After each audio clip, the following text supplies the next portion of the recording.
right, everybody, welcome to A Midsummer Night's Dream. Put your hands together to welcome our cast of A Midsummer Night's Dream, 1967, The Summer of Love.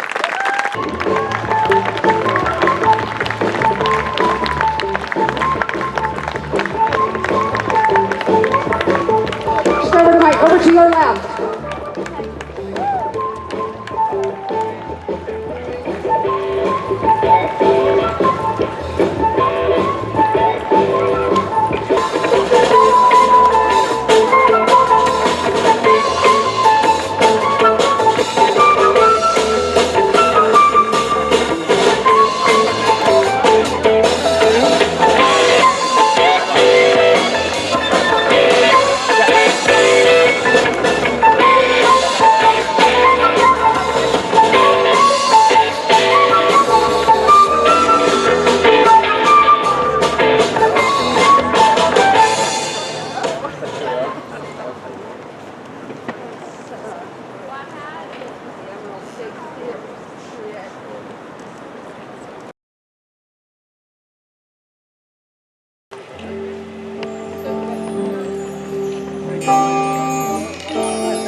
Cherish is the word I use to describe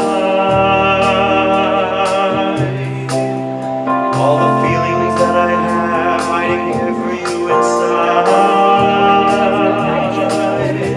You don't know how many times I wish that I had told you. You don't know how many times I wish that I could hold you. You don't know how many times I wish that I mold you into someone who could cherish me as much as I cherish you. Perish is a word that more than applies to the hope in my heart each time I realize that I am not going to be the one to share your dreams, that I am not going to be the one to share your schemes, that I am not going to be the one to share what seems to be the life that you could cherish as much as I do yours. And I do cherish you, and I do cherish you. Cherish is the word.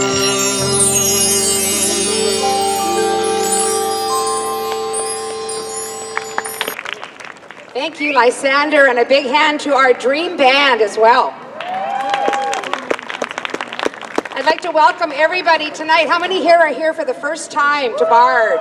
I think we're just about time to start our show. Are we good to go? All right. So I would like to invite a young person to come up out of the audience to help me start the show. All right, little girl there in the yellow shirt, come on up. Oh, we're gonna get two. Oh, you come up too, so we'll have two people. And you know what? I forgot my glitter, which I think, oh, it's on the stump. Here we go, thank you. Here we go. All right, so would you ladies like to help me start the show? All right, so what's your name? Renee. Renee, okay, thank you, Renee. And what's your name? Anara. Our beautiful names, lady. And look at you both wearing sunshiny yellow.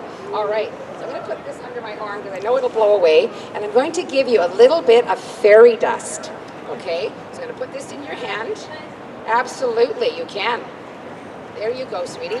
Okay, so you come with me. And we're going to walk over here. So come with me. Renee, come with me. And we're going to throw it at the band. We're going to sprinkle the fairy dust, and the magic is going to happen. All right. Just throw it like that. Can you throw it? Woo.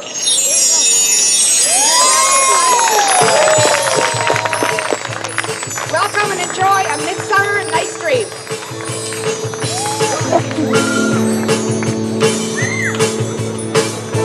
When the moon is in the seventh house and Jupiter aligns with Mars,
Hippolyta, our nuptial hour draws on apace. 4 happy days bring in another moon, but oh, methinks how slow this old moon wanes. She lingers my desires. 4 days will quickly steep themselves in night. 4 nights will quickly dream away the time. And then the moon, like to a silver bow new bent in heaven, shall behold the night of our solemnities. Hippolyta, I wooed thee with my sword and won thy love, doing thee injuries. But I will wed thee in another key, with pomp, with triumph, and with reveling. Happy be Theseus! Thanks, good Aegeus. What's the news with thee? Full of vexation come I, with complaint against my child, my daughter, Hermia. Stand forth, Demetrius. This man, my noble lord, hath my consent to marry her. Stand forth, Lysander. And, my gracious Duke, this man hath bewitched the bosom of my child. Thou, Lysander, thou hast given her rhymes and interchanged love tokens with my child. Thou hast by moonlight at her window sung with feigning voice verses of feigning love, and stolen the impression of her fantasy with bracelets of thy hair, rings, gods, conceits, snacks, trifles, nosegays, sweetmeats, messengers of strong prevailment in unhardened youth. With cunning hast thou filched my daughter's heart, turned her obedience, which is due to me, to stubborn harshness. And, my gracious Duke, be it so, she will not hear before your grace consent to marry with Demetrius. I beg the ancient privilege of Athens, as she is mine, I may dispose of her. What say you, Hermia? Be advised, fair maid, to you your father should be as a god.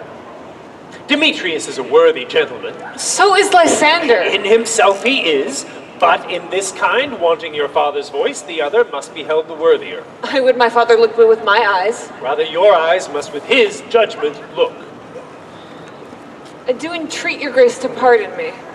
I beseech your grace that I may know the worst that may befall me in this case if I refuse to wed Demetrius. Fair Hermia, question your desires. Know of your youth. Examine well your blood, whether if you yield not to your father's choice, you can endure the livery of a nun.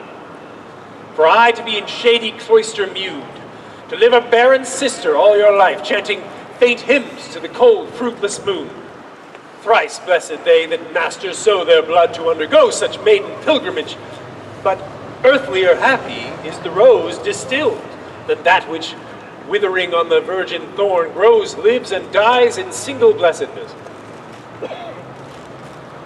So will I grow, so live, so die, my lord, ere I will my virgin paint up unto his lordship, whose unwished yoke my soul consents not to give sovereignty. Take time to pause. And by the next new moon, the sealing day betwixt my love and me, for everlasting bond of fellowship, upon that day either prepare to wed Demetrius as he would, or on Diana's altar to protest for aye austerity and single life. Lend, sweet Hermia, and Lysander, yield thy crazed title to my certain right. You have her father's love, Demetrius. Let me have Hermia's. What, do you marry him? Scornful Lysander! True, he hath my love. And what is mine, my love shall render him. And she is mine, and all my right of her I do estate unto Demetrius. I am, my lord, as well derived as he, as well possessed. My love is more than his, and which is more than all these boasts can be. I am beloved of beauteous Hermia. Why should not I then prosecute my right? Demetrius, I'll avouch it to his head, made love to Neater's daughter Helena and won her soul. And she, sweet lady, devoutly dotes in idolatry upon this spotted and inconstant man. I must confess that I have heard so much, and with Demetrius thought to have spoke thereof, but being overfull of self-affairs, my mind did lose it. But Demetrius, come, and come, Aegeus, you shall go with me. I have some private schooling for you both. For you, fair Hermia, look you arm yourself to fit your fancies to your father's will, or else the law yields you up. Come, my Hippolyta. What cheer, my love? Demetrius and Aegeus, go along.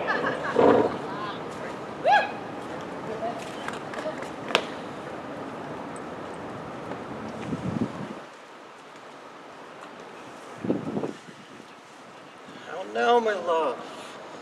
Why is your cheek so pale?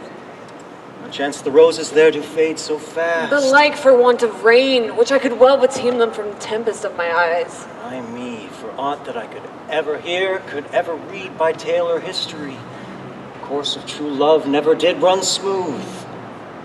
But either it was different in blood, Oh, cross too high to be enthralled to low. or else misgrafted in respective years, Oh, spite, too old to be engaged to young. or it stood upon the choice of friends. Oh, hell, to choose love by another's eyes. Or if there were a sympathy in choice, war, death, or sickness did lay siege to it, making it momentary as a sound, swift as a shadow, short as any dream, brief as the lightning in the cold air, the jaws of darkness devour it up. So quick, bright things come to And confusion. let us teach our trial patience, because it is a customary cross, as due to love as thoughts and dreams and sighs, wishes and tears, poor fancy's followers. A good persuasion. Therefore, hear me, Hermia. I have a widow aunt, a dowager of great revenue, and she hath no child. Her house is remote 7 leagues. She respects me as her only son. There, may I marry thee. And to that place the law cannot pursue us. If thou lovest me, steal forth thy father's house tomorrow night, and in the woods a league without the town where I did meet thee once with Helena, there will I stay for thee. My good Lysander, I swear to thee, by Cupid's strongest bow, by his best arrow with the golden head, by the simplicity of Venus's doves, by that which knitted souls and prospers loves, by all the vows that ever men have broke in number more than ever women spoke, in that same place thou hast appointed me, tomorrow truly will I meet with thee.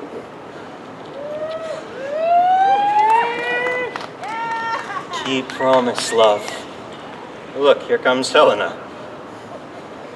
Godspeed, fair Helena. Whither away? Call you me fair? That fair again unsay. Demetrius loves your fair. Oh, happy fair. Your eyes are lodestars, and your tongue sweet air, more tunable than lark to shepherd's ear, when wheat is green, when hawthorn buds appear. Sickness is catching. Oh, were favor so. Yours I would catch, fair Hermia, ere I go. My ear would catch your voice, my eye your eye. My tongue would catch your tongue's sweet melody. Were the world mine, Demetrius being baited, the rest I'd give to be you translated. Teach me how you look, and with what art you sway the motion of Demetrius's heart. I frown upon him, yet he loves me still. That your frowns could teach my smiles such skill. I give him curses, yet he gives me love. Oh, that your prayers could such affection move. The more I hate him, the more he follows me. The more I love, the more he hateth me. His folly, Helena, is no fault of mine. None but your beauty, would that fault were mine. Take comfort. He no more shall see my face. Lysander and myself will fly this place. Helen, to you our minds we will unfold. Tomorrow night, when Phoebe doth behold her silver visage in the watery glass, deckling with liquid pearls the bladed grass, a time when lovers' flights doth still conceal, through those gates we have devised to steal. And in that same wood, where often you and I upon faint primrose beds were wont to lie, emptying our bosoms of their counsel sweet, there my Lysander and myself will meet. Farewell, gentle playfellow, pray thou for us, and good luck grant thee thy Demetrius. Keep word, Lysander, we must starve our sight from lovers' food till morrow deep midnight.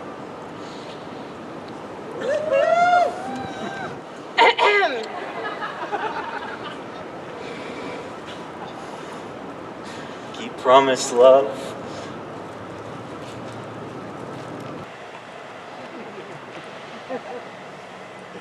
Helena, adieu. As you on him, Demetrius dote on you.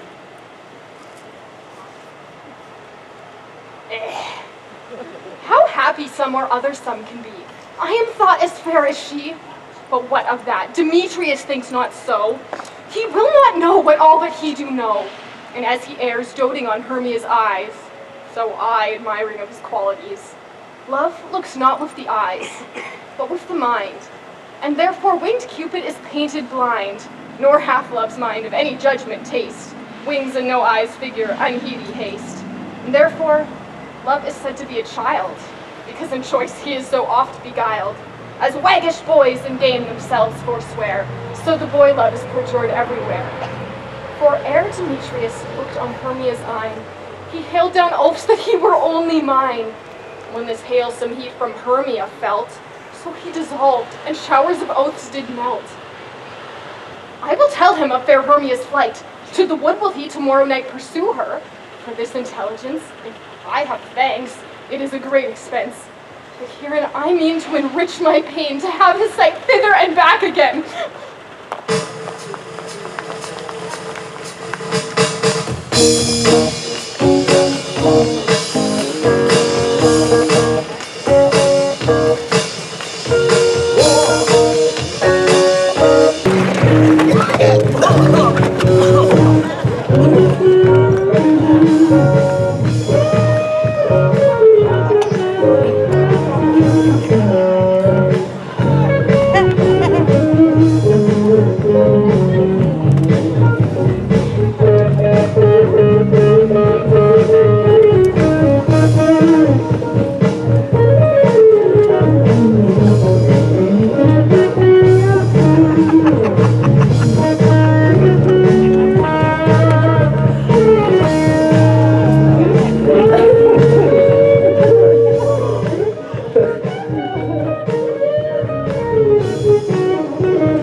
Best call him generally, man by man, according to the script. Here's the scroll of every man's name which is thought fit to play in our interlude before Theseus and Hippolyta on his wedding day at night. First, good Peter Quince, say what the play treats on, then call the names of the actors, and so grow to a point. Ah, Mary, our play is the most lamentable comedy and most cruel death of Pyramus and Thisbe. A very good piece of work, I assure you. And then Mary. Now, good Peter Quince, call the actors by the scroll. Masters, spread yourselves. Nick Bottom the Weaver. Ready? Name what part I am for and proceed.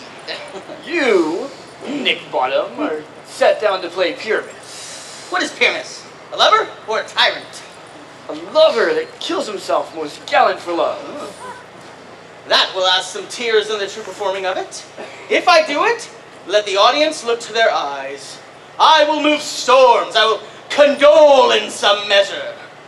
The raging rocks and shivering shocks will break the locks of prison gates, and Phoebus' car will shine from far and make and mar the foolish fates. That was lofty. To the rest, name the rest of the players. Francis Flute the bellows mender, here Peter Quince. Ah, yes, Flute, you must take Thisbe on you. What's Thisbe? A wandering knight? It is the lady that Pyramus must love. Nay, faith, let me not play a woman. I have a beard coming. You shall play in a mask, and you may speak as small as you will. And I will cover my face. Let me play Thisbe too. I will speak in a monstrous little voice. Oh, Thisbe, thy lady dear. Oh, Pyramus, thy lover dear. No. You must play Pyramus. Flute, you, Thisbe. Well, proceed. Robin Starveling the tailor. Here, Peter Quince. Ah, Robin Starveling, you must play Thisbe's mother. Tom Stout the tinker. Here, Peter Quince. You will play Pyramus's father. Myself, Thisbe's father. Snug the joiner. You, the lion's part.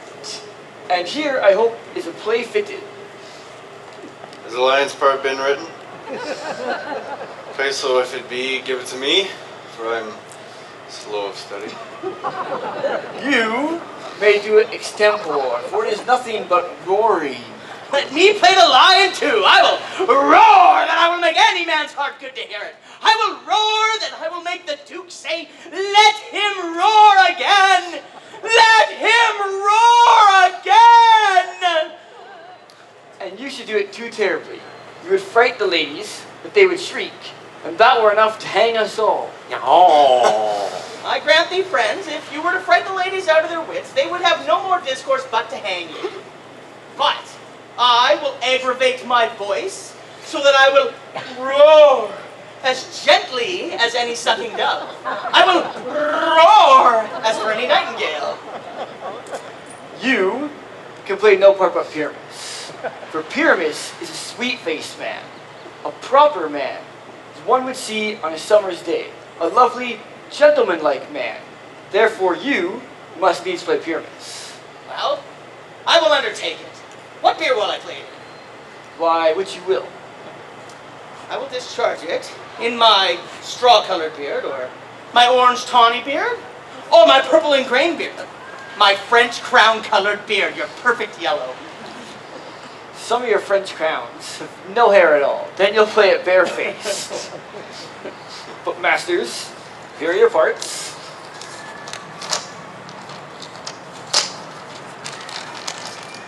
I entreat you, request you, and desire you to con them by tomorrow night and meet me in the palace woods a mile without the town by moonlight. There we will rehearse. For if we rehearse in the city, we will be dogged with company and our devices will be known. I pray you, fail me not. There we will rehearse most obscenely and courageously. Take pains. Be perfect. Adieu. At the Duke's Oak we meet.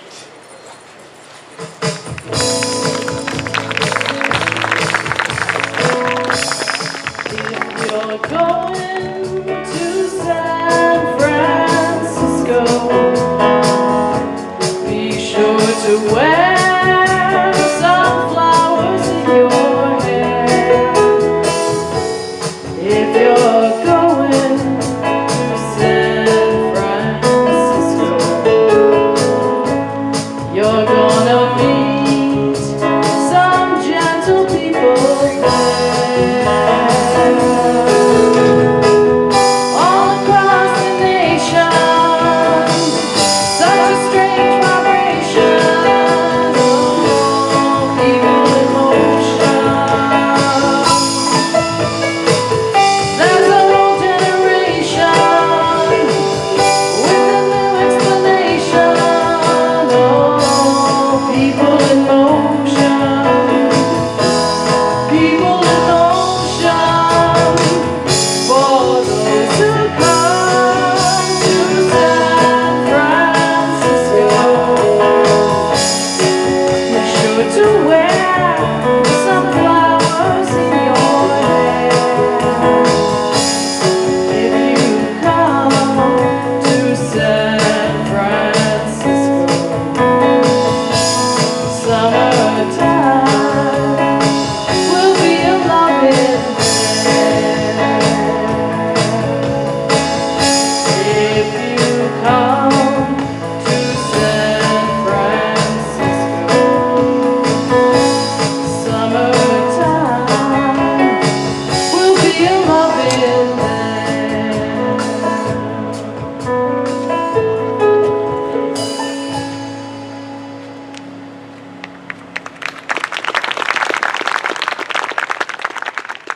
How now, spirit, whither wander you? Over hill, over dale, through bush, through briar, over park, over pale, through flood, through fire. We do wander everywhere, swifter than the moon sphere. And we serve the fairy queen to dew her arms upon the green.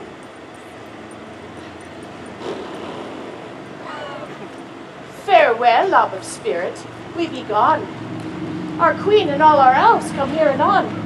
The king doth keep his rebels here tonight. Take heed the queen come not within his sight, for Oberon is passing foul 'tis that she, as her attendant, hath a lovely boy stolen from an Indian king. She never had so sweet a changeling, and jealous Oberon would have the child knight of his train to trace the forest wild. But she, perforce withholds the loved boy, crowns him with flowers, makes him all her joy. And now they never meet in grove or green, by fountain clear or spangled starlight sheen. But they do square and furl their elves for fear, creep into acorn cups and hide them there. Either I mistake your shape and making quite, or you're that shrewd and knavish sprite called Robin Goodfellow. Are not ye he that frights the maidens of the villagery? And those that hobgoblin call you, and sweet Puck. You do their work, and they shall have good luck. Are not ye he? Thou speakest aright, I am that merry wanderer of the night. I jest to Oberon, I make him smile when I a fat and bean-fed horse beguile. You ain't gonna like yourself a filly fool.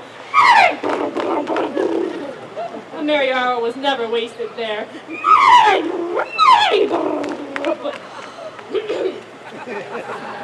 But room, fairy, here comes Oberon.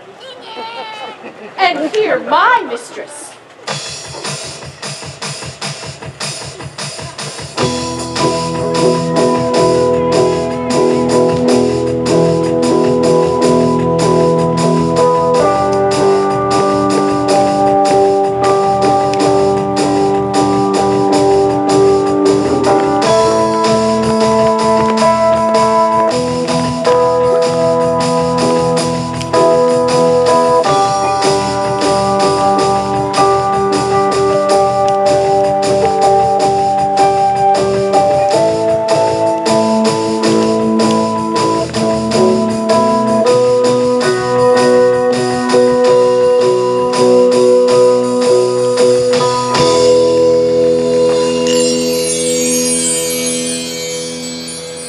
Ill met by moonlight, proud Titania.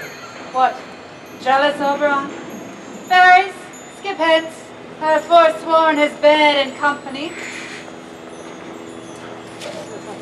Tarry, rash wanton. Am not I thy lord?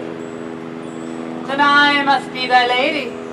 But I know when thou hast stolen away from fairyland, and in the shape of corn sat all day, playing on pipes of corn and versing love to amorous Phillida. Why art thou here? Come from the farthest steppe of India, but that, forsooth, the bouncing Amazon, your buskin mistress and your warrior love to Theseus must be wedded, and you come to give the bed joy and prosperity. How canst thou thus, for shame, Titania, glance at my credit with Hippolyta, knowing I know thy love for Theseus?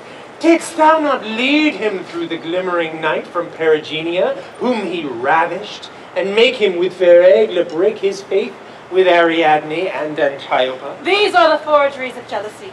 And never since the middle summer spring met we on hill and dale and forest or mead, by paved fountain or by rushy brook or the beached margins of the sea, to dance our ringlets to the whistling wind, but with thy brawls thou hast disturbed our sport.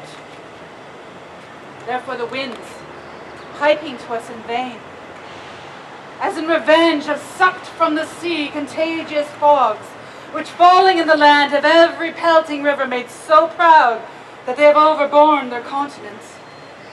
Therefore the moon, governess of floods, pale in her anger, washes the air that rheumatic diseases do abound. And through this distemperature we see the seasons alter. The spring, the summer, childing autumn, angry winter change their wonted liveries. And the mazed world by their increase now knows not which is which. And this same progeny of evils comes from our debate, from our dissension. We are their parents and original. Do you amend it then? Why should Titania cross her Oberon? I do but beg a little changeling boy to be my henchman. Set your heart at rest. The fairyland buys not the child of me. His mother was a votress of my order, and in the spiced Indian air by night, full often hath she gossiped by my side, and sat with me on Neptune's yellow sands. But she, being mortal, that boy did die.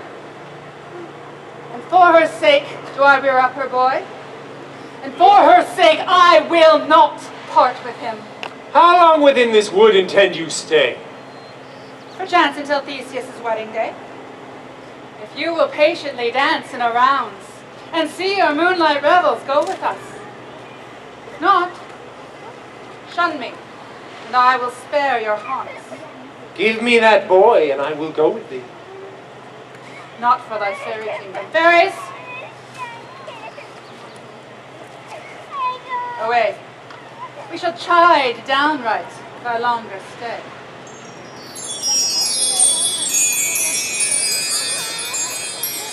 Well, go thy way. Thou shalt not till from this grove, till I torment thee for this injury. My gentle puck, come hither. Fetch me that flower.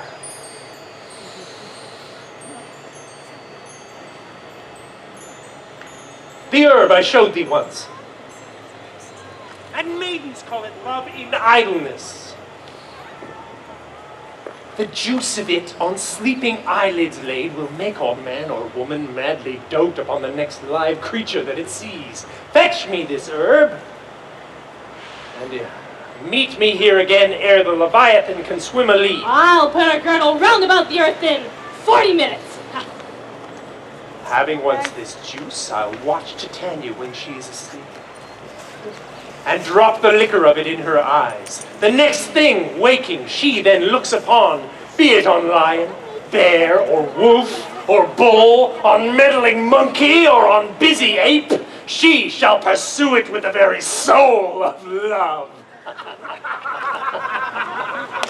And ere I take this charm from off her sight, as I can take it with another herb, I will make her render up her page to me. But soft, who comes here? We are invisible. We will overhear their conference. I love thee not, therefore pursue me not. Where is Lysander and fair Hermia? The one I'll slay, the other slayeth me. Thou toldst me they were stolen unto this wood. And here am I, and woe within this wood, because I cannot meet with my Hermia. Hence, get thee gone, and follow me no more. You draw me, you hard-hearted adamant, and yet you draw not iron, for my heart is true as steel. Leave you your power to draw, and I shall have no power to follow you. Do I entice you? Do I speak you fair? Or rather, do I not in plainest truth tell you that I do not, nor cannot love you? Oh, and even for that, I do love you the more. Demetrius, I am your spaniel. The more you beat me, I will fawn on you. Use me but as your spaniel. Spurn me, strike me, neglect me, lose me. Only give me leave, unworthy as I am, to follow you. What worser place could I beg in your love, and yet a place of high respect with me, than to be used as you use your dog? Tempt not too much the hatred of my spirit, for I am sick when I do look on thee. I am sick when I look not on you. You do impeach your modesty too much. To leave the city and commit yourself into the hands of one who loves you not. To trust the opportunity of night and the ill counsel of a desert place with the rich worth of your virginity. Your virtue is my privilege. Therefore, it is not night when I do see your face. Therefore, I am not in the night, nor doth this wood lack worlds of company. For you and my respect are all the world. How can it be said I am alone when all the world is here to look on me? I will run from thee and hide me in the brakes, and leave thee to the mercy of wild beasts. The wildest have not such a heart as you. Run when you will, the story shall be changed. I will not stay thy questions. Let me go. Or, if thou follow me, do not believe but I shall do thee mischief in the wood.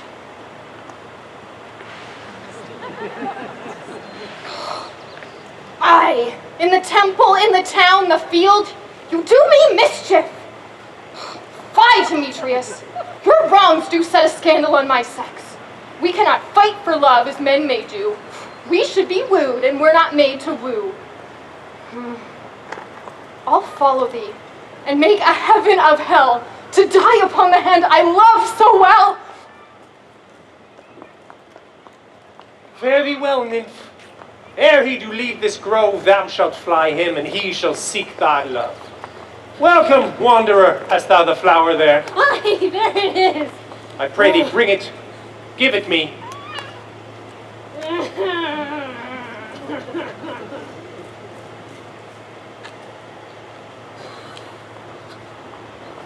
I know a bank where the wild thyme blows, where oxlips and the nodding violet grows, white or canopied with luscious woodbine, with sweet musk roses and with eglantine.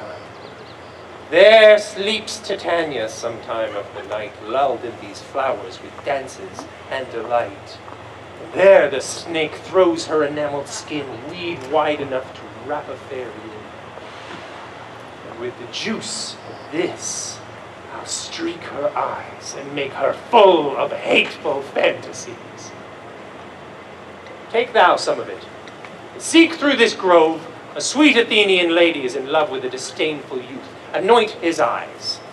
But do it when the next thing he espies may be the lady. Thou shalt know the youth by the Athenian garments he hath on. Effect it with some care, that he may prove more fond on her than she upon her love. And look thou meet me ere the first cock crow. Fear not, my lord, your servant shall do so.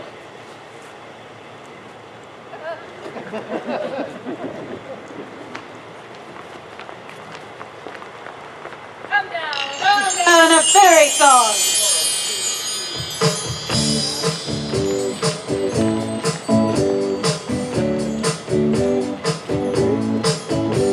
I feel it in my fingers, I feel it in my toes.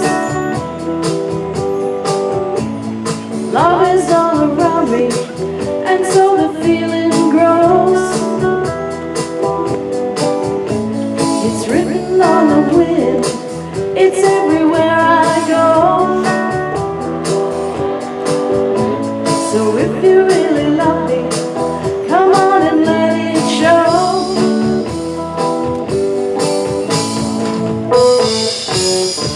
No, I love you, I always will. My mind's made up by the way that I feel. There's no beginning, there'll be no end. 'Cause on my love, you can be there.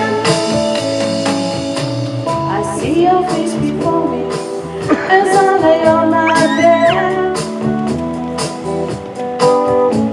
I kinda get to thinking of all the things we've said. You gave your promise to me, and I gave mine to you. I need someone beside me in everything I do.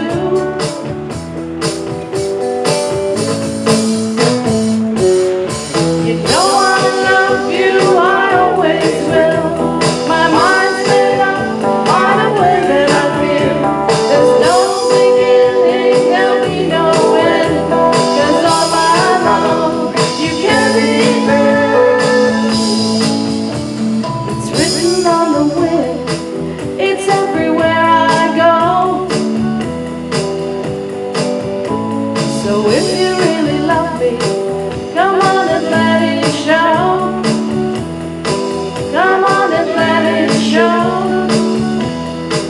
Come on and let it show.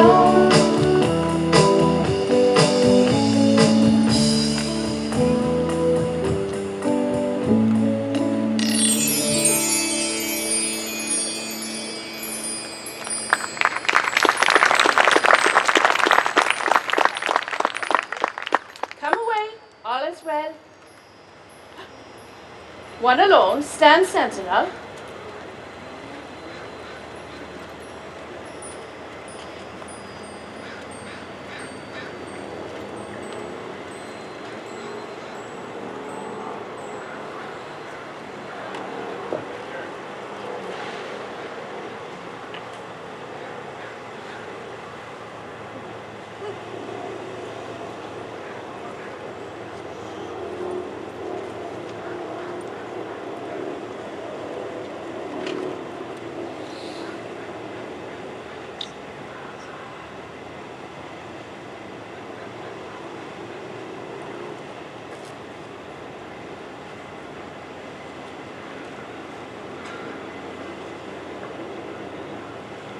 thou seest when thou dost wake, do it for thy true love take. Love and languish for his sake.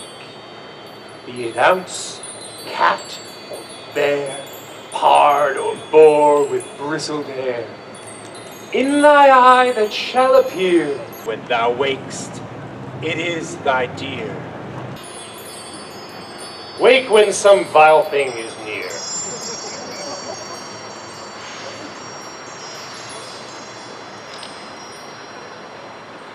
Fair love, you faint with wandering in the woods. And to speak truth, I forgot our way. We'll rest us here if you think it good, and tarry for the comfort of the day. Be it so, Lysander. Find you at a bed, for I upon this bank will rest my head. One turf shall serve as pillow for us both. One heart, one bed, two bosoms, and one troth. Nay, good Lysander, for my sake, my dear, lie further off. Do not lie so near. Take the sense, sweet, of my innocence. I mean, my heart unto yours is knit, so that but one heart we can make of it. Two bosoms interchained with an oath, so then two bosoms in a single troth. Then by your side, no bedroom me deny, for lying so, sweet Hermia, I do not lie. Lysander riddles very prettily, but gentle friend, for love and courtesy lie further off. Such separation as may well be said becomes a virtuous bachelor and a maid, so far be distant. Good night, sweet friend. Thy love ne'er alter to thy sweet life end. Amen. Amen to that fair prayer, say I. And so end life when I end loyalty.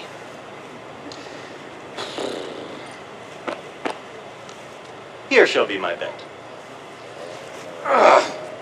Sleep give thee all his rest. With half that wish, the wisher's eyes be pressed. Through the forest I have gone, but Athenian found I none. On whose eyes might I approve this flower's force in stirring love, night and silence? Who is here? This is he, my master said, despise the Athenian maid, and hear the maiden sleeping sound on the dank and dirty ground. Pretty soul, she durst not lie near this lack love, this kill curtsy. Charles, upon thy eyes I throw all the power this charm doth throw. When thou wakest, let love forbid sleep his seat on thy eyelid. So wake when I am gone, for I must now to Oberon. So thou kill me, sweet Demetrius. I charge thee hence, and do not haunt me thus. Oh, wilt thou darkling leave me? Do not so. Stay on thy peril. I alone will go. I am out of breath for this fond chase. The more my prayer, the lesser is my grace. Happy is Hermia, wheresoe'er she lies, for she hath blessed and attractive eyes. How came her eyes so bright? Not with salt tears. So mine eyes are oftener washed than hers. No, I am ugly as a bear, for beasts who meet me run away for fear. Therefore no marvel though Demetrius do as a monster fly my presence thus. But who is here? Lysander? On the ground? Asleep? Or dead? Lysander, if you live, good sir, awake. And run through fire I will for thy sweet sake. Transparent Helena, nature shows art that through thy bosom makes me see thy heart. Where's Demetrius? Oh, how fit a word is that vile name to perish on my sword. Do not say so, Lysander. Say not so. What? Though he love your Hermia? Lord, what though? Yet Hermia still loves you, then be content. Content with Hermia? No, I do repent the tedious minutes I with her have spent. No, not Hermia, but Helena I love, who would not change a raven for a dove. The will of man is by his reason swayed, and reason says you are the worthier maid. Things growing are ripe not till their season, so I being young, till now, ripe not to reason, and now, touching the point of human skill, reason becomes the marshal to my will and leads me to your eyes, where I overlook love stories written in love's richest books. Wherefore was I to this keen mockery born? When at your hand did I deserve this scorn? Is not enough, young man, that I never did, no, nor never can deserve a sweet look from Demetrius's eye. So you must flout my insufficiency? Good troth, you do me wrong. Good sooth you do, in such disdainful manner me to woo. Perforce, I must confess, I thought you lord of more true gentleness. Oh, that a lady of one man abused should of another therefore be abused.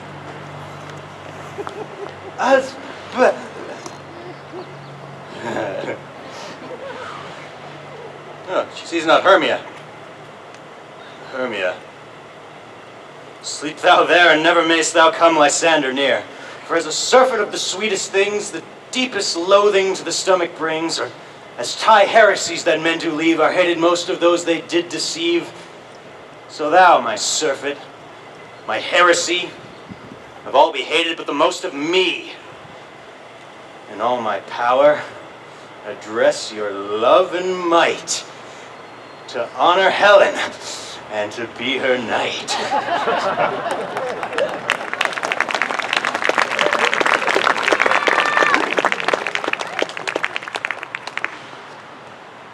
Help me, Lysander!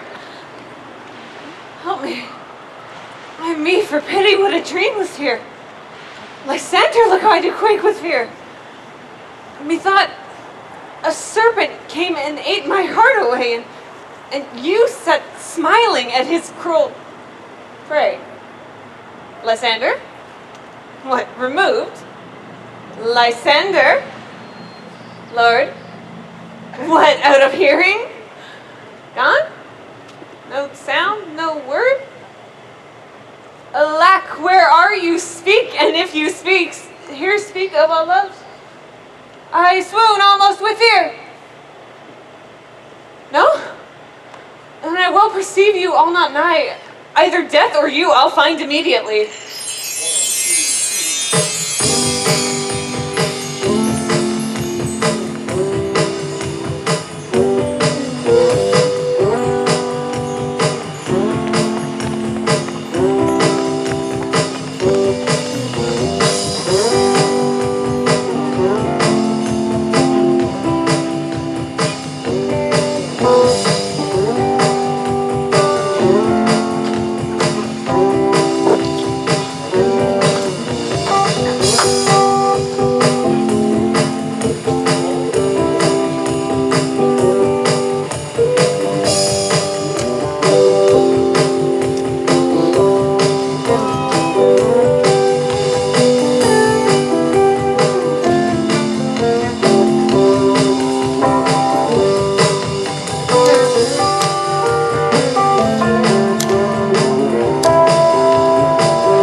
Marvelous convenient place for rehearsal. This green plot shall be our stage.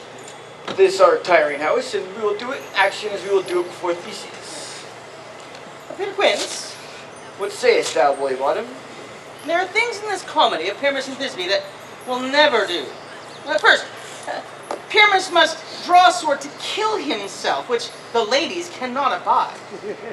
How am I to do that? By your lacking a perilous fear. We must leave the killing out when all is done. Not a whit. I have a device to make all well.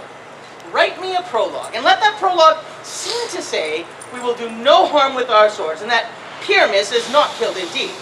And, for the more better assurance, tell them that I, Pyramus, am not Pyramus, but am Bottom the Weaver. This will put them out of fear. We shall have such a prologue, and it will be written in 8 and 6. Oh, nay. Make it 2 more. Let it be written in 8 and 8. Will not the lady be afeared of the lion? I fear it, I promise you. Masters, you ought to consider with yourselves to bring in, God shield us, a lion among ladies is a most dreadful thing.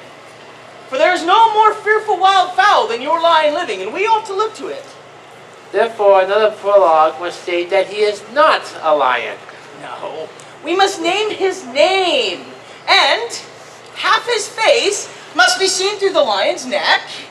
And he himself should speak out, saying thus, or to the same defect, ladies, or fair ladies, I would wish you, or I would entreat you, or I would request you not to fear, not to tremble. My life for yours. If you think I come hither as a lion, it were pity on my life. No, I am no such thing. I am a man as other men are, and there, plainly let him name his name and tell them he is Snug the Joiner. Snug the Joiner. Well, if that may be, then all is well. But there are two hard things. We need to bring moonlight into the chamber, for Pyramus and Thisbe meet by moonlight. Doth the moon shine the night we play our play? Oh, the almanac, the almanac. Find out moonshine. Find out moonshine.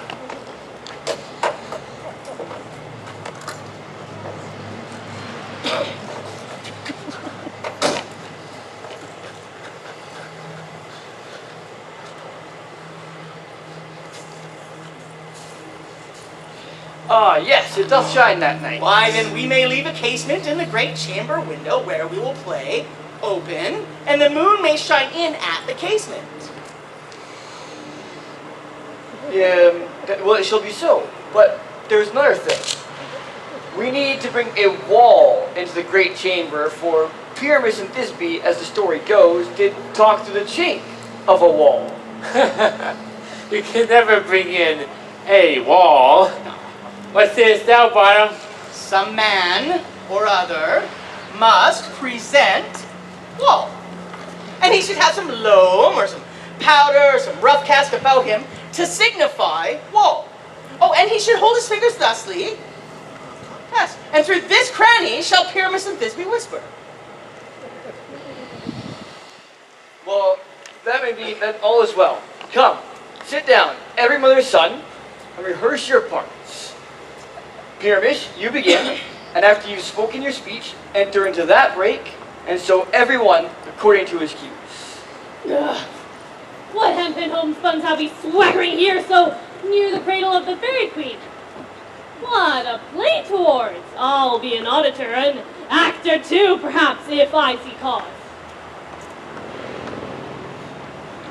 Speak, Pyramus. Thisbe, stand forth. Thisbe, the flowers of odious savors. Odors. Odors. Odors, savors sweet. So has thy breath, thy lovely Thisbe dear. Hark, I hear voice. Stay thou but here a while, and by I will to thee appear. A stranger Pyramus than ever played here. Must I speak now? Aye, Mary, must you? For you must understand, he goes but to see a noise he heard, and is to come again. Most radiant Pyramus, most lily-white of hue, of color like the red rose of triumphant briar, most brisky juvenile, and eke most lovely jewel, as true as the truest horse that yet would never tire. I'll meet thee, Pyramus, at Ninny's tomb. Ninus tomb, man. Why? You must not say that yet. That you answer to Pyramus. You speak all your parts at once, cues and all. Pyramus, enter. Your cue is past. It is never tire. As true as the truest horse that yet would never tire. If I were fair Thisbe, I would be only thine. Oh, monstrous. Oh, strange. We are haunted. Pray, masters, I'll follow you, I'll lead you about around through bog, through bush, through brake, through briar. Sometimes a horse I'll be, sometimes a hound, a hog, a headless bear, sometimes a fire. And neigh and bark and grunt and roar and burn like horsehound, hunger, fire at every turn. Why did it run away? This is knavery to make me afeard. Open that change! Bless thee, Bottom, bless thee, thou art translated!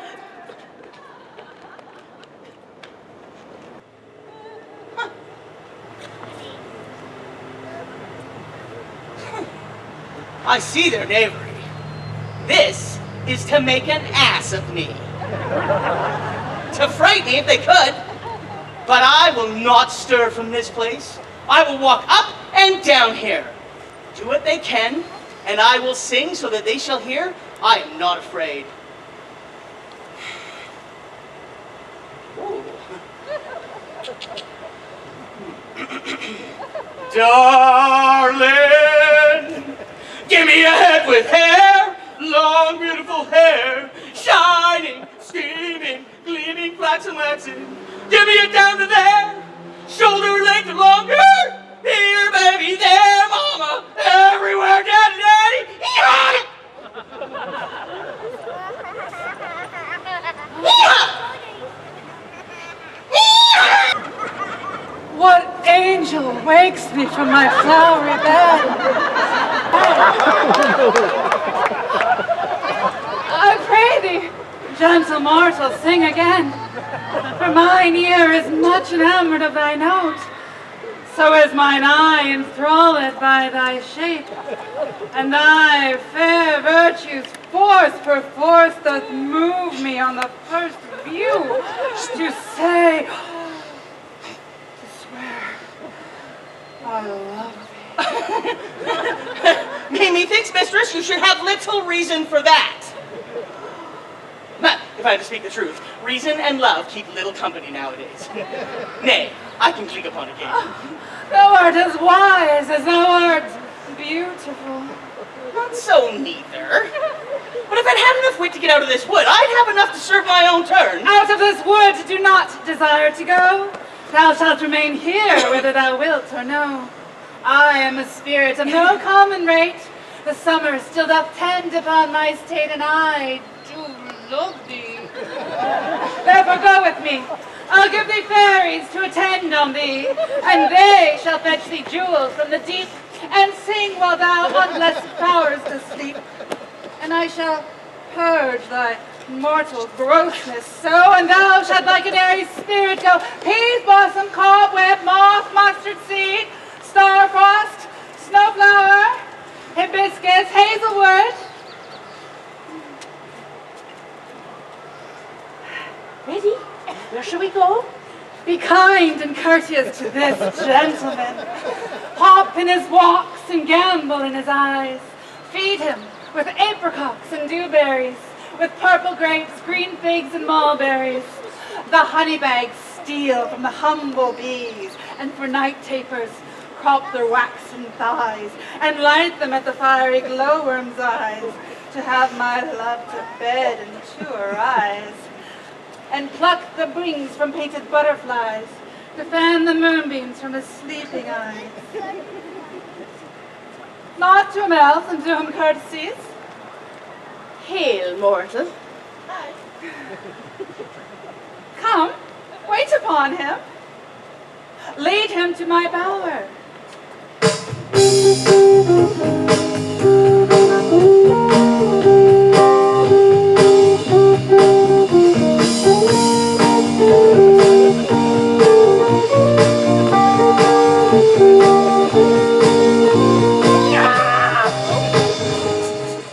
Tie up my love's tongue. Bring him silently.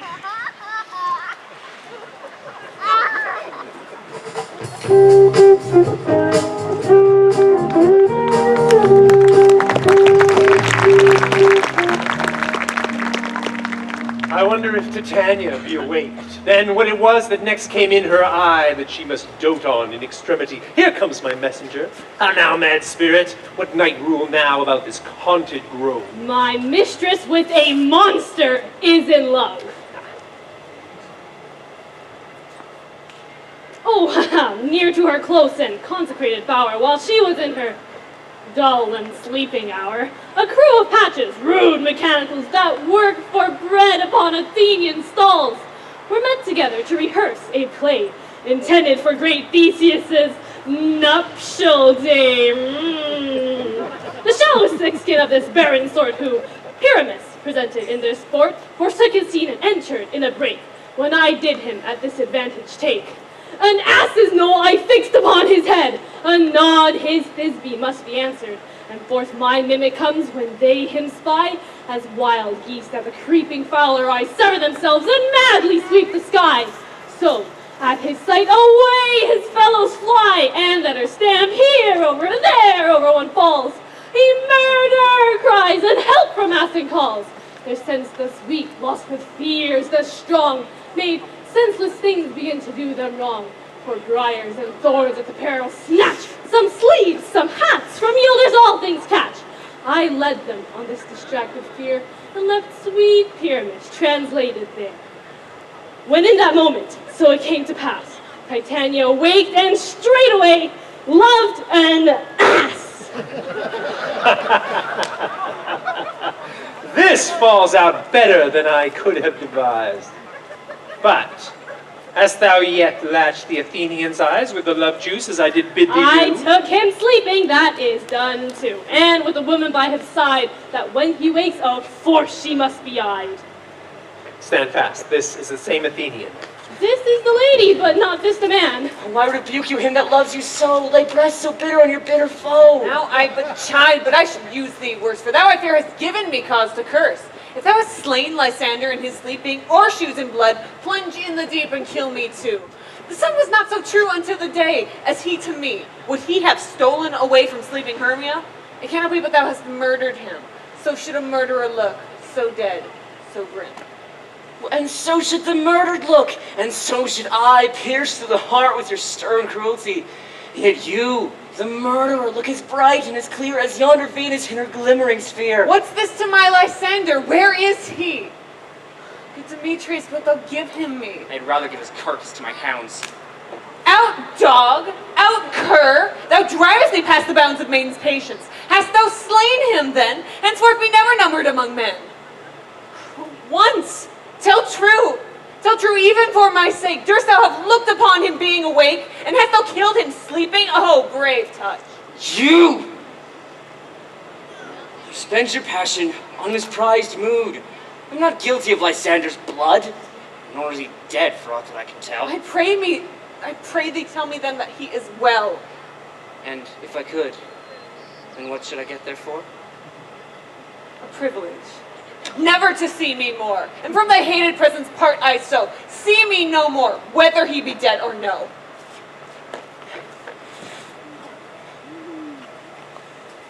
There's no following her in this fierce vein. Here, therefore, for a while I will remain. What hast thou done? Thou hast mistaken quite, and laid the love juice on some true love's sight. Thy misprision must perforce ensue. A true love turned, and not a false turn true. About the wood go swifter than the wind, and Helena look thou find. All fancy sick she is, and pale of cheer, with sighs that cost the fresh blood dear. By some illusion see thou bring her here. I'll charm his eyes against she do appear. Oh, I go, look how I go. Swifter than the arrow from the Tartar's bow.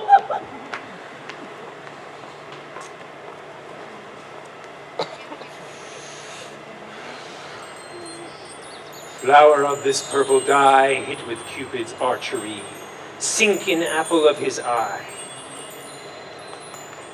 When thou wakes, if thy love espy, let her shine as gloriously as the Venus of the sky.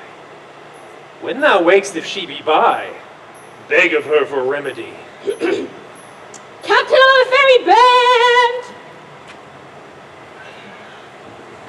Helena is here at hand, and the youth mistook by me pleading for a lover's fee. Shall we their fond pageant see? Oh Lord, what fools these mortals be! Stand aside. The noise they make will cause Demetrius to awake. Then will two at once woo one. That must needs be sport alone, and those things do best please me that befall preposterously. Why should you think I woo and scorn? Scorn and derision never come in tears. Look, when I vow, I weep, and vows so born in their nativity, all truth appears. How could these things in me seem scorn to you, bearing the badge of faith to prove them true? You do advance your cunning more and more. When truth kills truth, oh devilish holy fray! These vows are Hermia's. Will you give her o'er? Weigh oath with oath, and you will nothing weigh. Your vows to her and me put in two scales will even weigh, and both as light as tails. I had no judgment when to her I swore. Nor none in my mind, now you give her o'er. Demetrius loves her, he loves not you.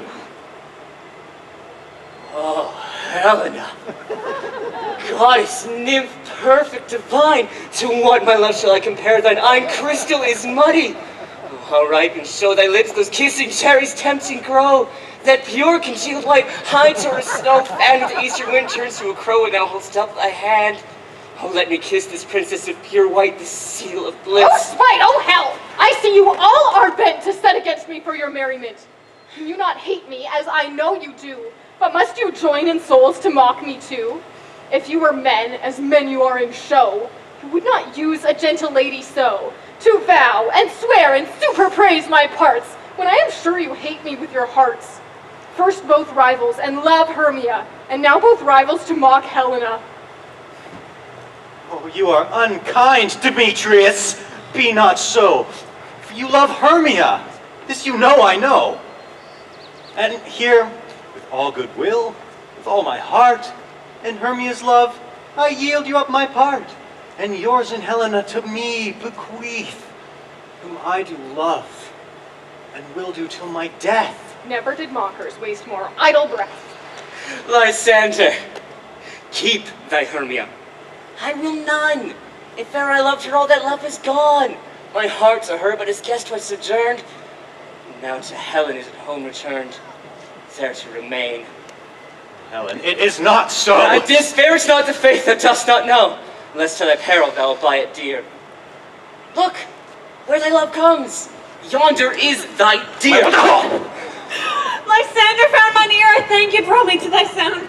But why unkindly didst thou leave me so? Why should he stay whom love doth press to go? What love could press Lysander from my side? Lysander's love, who would not let him bide, fair Helena, who more gilds the night than all ye fiery O's and eyes of light. Why seek'st thou me? And not this let thee know the hate I bear thee made me leave thee so. You speak not as you think, it cannot be. Lo, she is one of this confederacy. Now I perceive they have conjoined all three to fashion this false sport in spite of me. Injurious Hermia, most ungrateful maid, have you conspired, have you with these contrived to bait me with this foul derision? Is all the counsel that we two have shared, the sisters' vows, the hours that we have spent when we have chid the hasty-footed time for parting us, oh, is it all forgot? All school days' friendship, childhood innocence? And you will rent our ancient love asunder to join with men in scorning your poor friend? It is not friendly, 'tis not maidenly. Our sex as well as I may chide you for it, though I alone do feel the injury. I am amazed at your passionate words. I scorn you not. It seems that you scorn me.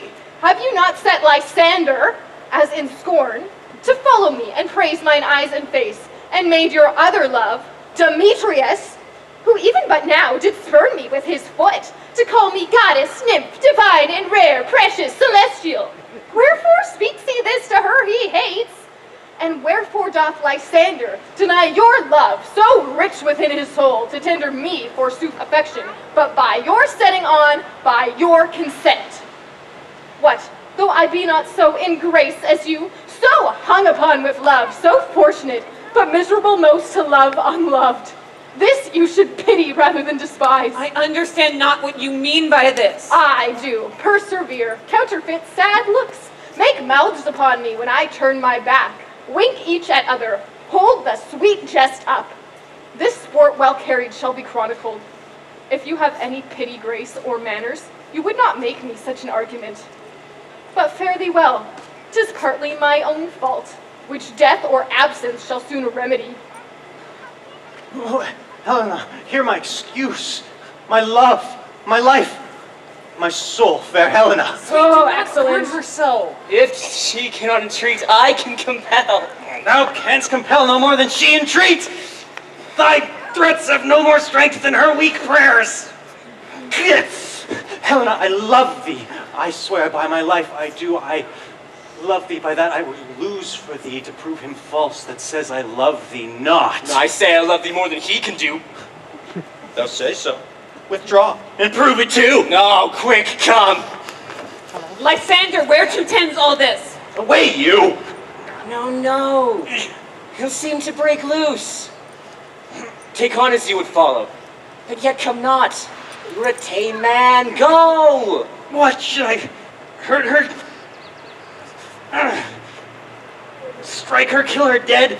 Though I hate her, I'll not hurt her so. What can you do me greater harm than hate? Hate me? Wherefore? And not I, Hermia, or not you, Lysander. I am as fair now as I was erewhile.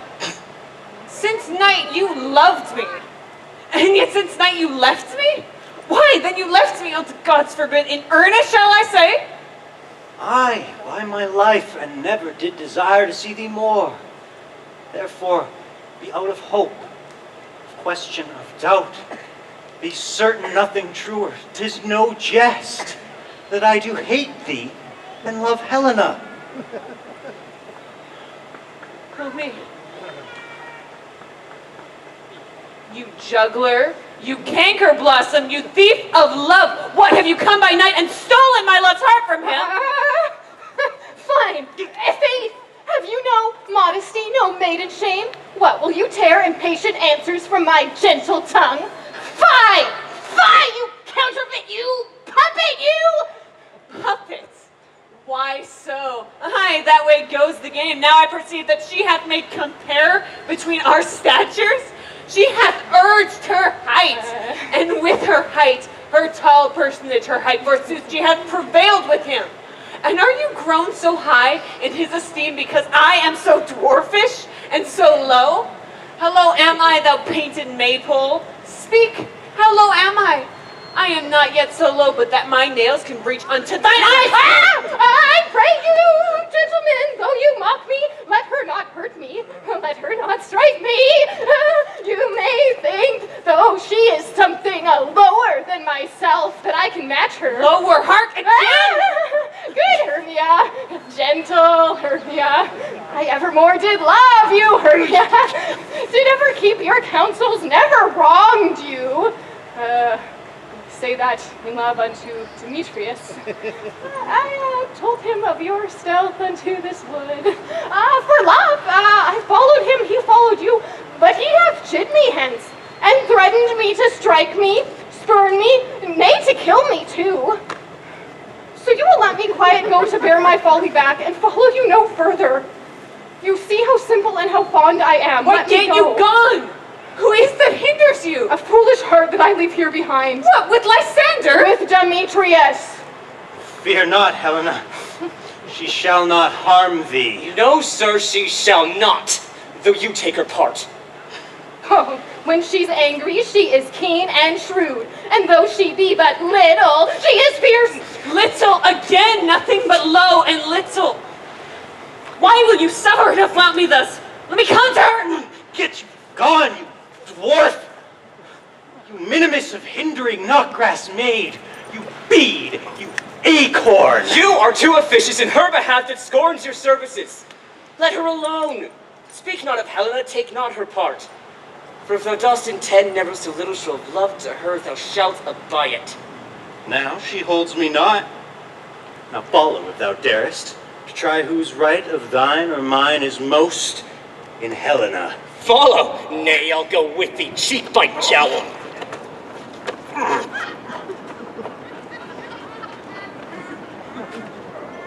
You, mistress, all this coil is long of you. Nay, go not back. I will not trust you, I, nor longer stay in your cursed company. Your hands than mine are quicker for a fray. My legs are longer, though, to run away.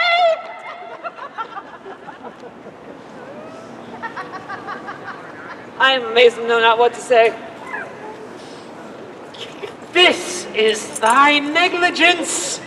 Still thou mistakest, or else commits thy knaveries willfully. Believe me, King of Shadows, I mistook. But didst thou not tell me that I should know the man by the Athenian garment he hath on?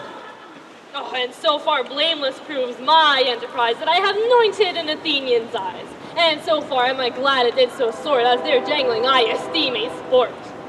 Thou seest these lovers seek a place to fight. High therefore, Robin, overcast the night. The starry welkin cover thou anon with drooping fog as black as Acheron.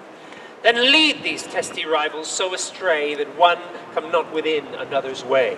Like to Lysander, sometime frame thy tongue, then stir Demetrius up with bitter wrong, then rail thou like Demetrius. And from each other, look thou lead them thus, till o'er their brows death counterfeiting sleep, with leaden legs and batty wings doth creep. Then crush this herb into Lysander's eye, whose liquor hath this virtuous property, to take from thence all error of his might, and make his eyeballs roll with wonted sight. When they next wake, all this derision shall seem a dream and fruitless vision. Then back to Athens shall the lovers wend, with league whose date till death shall never end. Whilst I in this affair do thee employ, I'll to my queen and beg her changeling boy, and then I will her charmed eye release from monster's view, and all things shall be peace.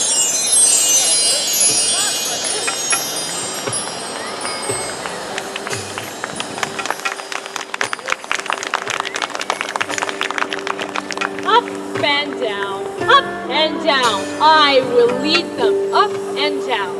I am feared in field and town. Goblin, lead them up and down. Oh, here comes one. Where art thou, proud Demetrius?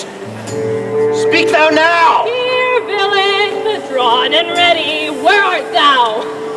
I'll be with thee straight. Follow me then to play around. Lysander! Thou runaway, thou coward, art thou fled? Speak, some bush, or dost thou hide thy head?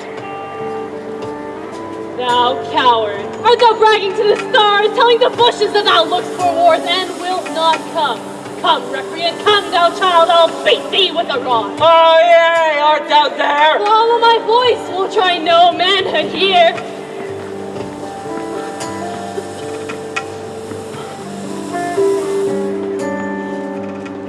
Oh, he goes before me, and still he dares me on.